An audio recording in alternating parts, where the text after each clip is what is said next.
আপনারা মধ্য অনুব্রত বোলপুরের আইসিকে যে ভাষা বলেছেন, বিশেষ করে আইসি বোলপুরের স্ত্রী এবং মাকে নিয়ে মুখে আনা যায়?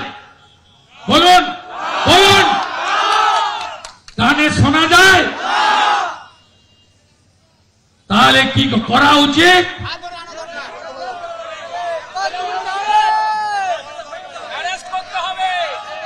এই রাজ্যে যদি আজকে যোগী আদিত্যনাথ মুখ্যমন্ত্রী থাকতো না,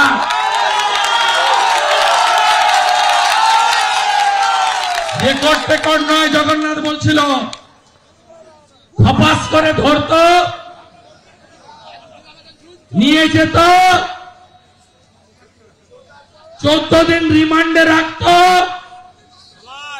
প্রত্যেক দিন শুকনো লঙ্কা জ্বালানো হতো আর নাকে ঢোকানো হতো।